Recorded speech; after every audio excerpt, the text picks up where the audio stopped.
Some things are given to you and I without much debate or room for appeal. Each person is given somewhat a different hand than the last, and yet while we each are drawn into this same group of classification by the fact that we all have undesirable problems that plague us against consent, too often we will cast those who struggle the most into a category all their own and fasten them with a chain entitled despair. When is the last time you took the time to listen to someone tell you about the trials they face, and despite the oddities or absurdities of their life, you showed compassion and love? And what difference can one expect such a seemingly indifferent interaction to make?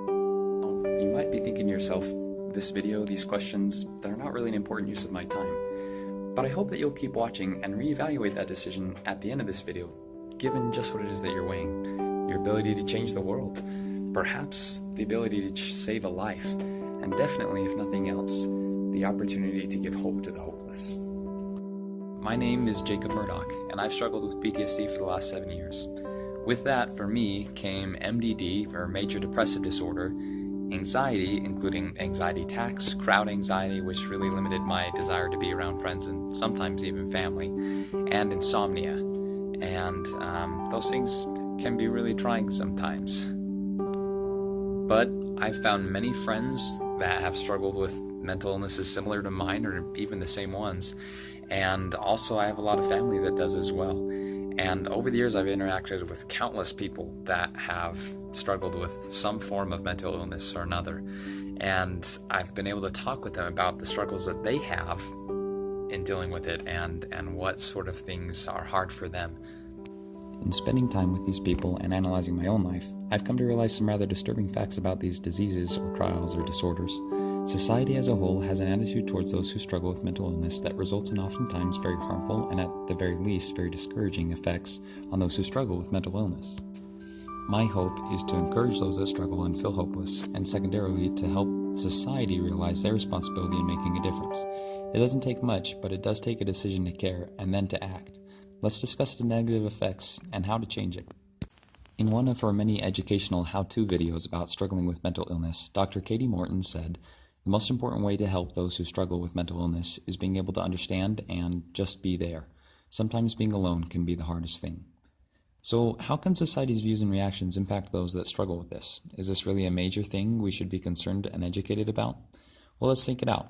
If these are the things that help, and instead of receiving this help, people receive a cold shoulder, added pressure, and stress to fit in, that only increases loneliness, and it can have a devastating and self-compounding or self-perpetuating effect. Dr. Morton goes on to say that the second way to help those with depression is to support them in their decision to get help.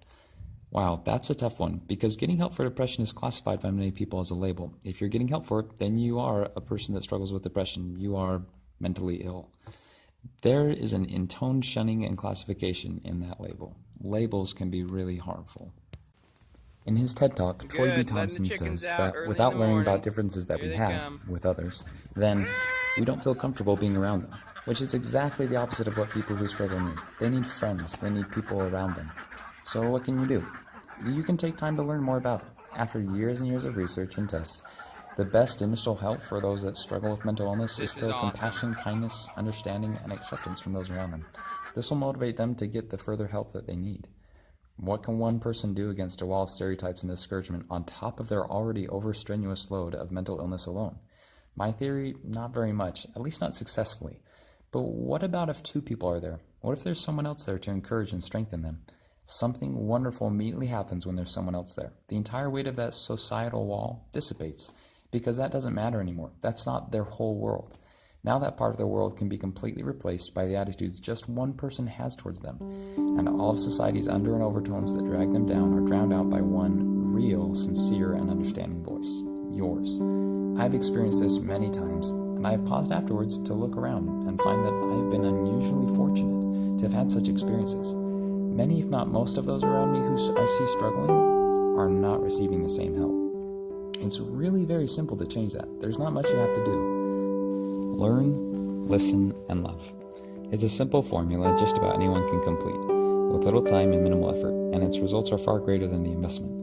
In a business prospect, this opportunity cost, this return on investment, it's a no-brainer. So I hope your decision of what you're going to do is the same. For those of you struggling because you feel misunderstood, stereotyped, alone, discouraged, and disliked, don't give up. Don't lose hope. Reach out for help. I have, and I didn't succeed at finding what I needed the first time. But eventually, I've slowly learned what I need and how to see hope and how to live each day with joy. There are so many solutions, and there's such a better way to see the world. You can find it. I still struggle with insomnia, I still get anxiety attacks occasionally, and I often feel depressed whenever I'm by myself. But life is meaningful. I don't feel utterly alone, I don't feel labeled and disliked and given up on. I have hope. Please reach out. We need you. We need what you provide to the world that nobody else can. It's recognized, it's appreciated, and it's loved. I have found hope and meaning in reaching out.